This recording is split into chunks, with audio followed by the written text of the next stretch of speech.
অরাজকতা নৈরাজ্য সৃষ্টি করছে। আপনি দেখেন, জয় বাংলা স্লোগান বলার কারণে তারা আমার 7টি ভাইকে খুন করে নদীতে ফেলে দিয়েছে তাদের লাশ। এই ধরনের বিশৃঙ্খলা বাংলার মাটিতে কখনো সহ্য করার নয়। আমরা এই যুক্তরাষ্ট্রের মাটি থেকে তীব্র নিন্দা জানাচ্ছি এবং আপনাদেরকে হুঁশিয়ারি করে দিতে চাই, আমরাও কিন্তু 17 বছর ক্ষমতায় ছিলাম। ক্ষমতার দাপট কিন্তু সব সময় চিরস্থায়ী নয়। আপনাদেরকে বুঝতে হবে যে একদিন আপনাদেরও পতন হবে।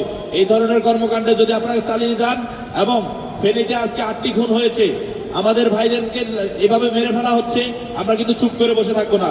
আপনাদের বোঝা উচিত যে বাংলাদেশ একটি গণতান্ত্রিক রাষ্ট্র, প্রত্যেকেরই গণতান্ত্রিক ভাবে রাজনীতি করার অধিকার আছে। আপনি জামাত করুন, আপনি বিএনপি করুন, আমি আওয়ামী লীগ করি, এটা আমার রাজনৈতিক অধিকার। আপনাকে বুঝতে হবে যে যারা স্বাধীনতার সপক্ষে শক্তি, তারা সর্বদাই জয়লাভ করেছে এবং সর্বদাই জয়লাভ করে যাবে। আপনারা যারা স্বাধীনতার বিপক্ষের শক্তি, আপনাদেরকে হুঁশিয়ারি করে বলে দিতে চাই, আপনারা সাবধান হয়ে যান। আমাদের ভাইদের যদি আর একটি লাশ পড়ে, আমরা কিন্তু এভাবে চুপ করে বসে থাকবো না।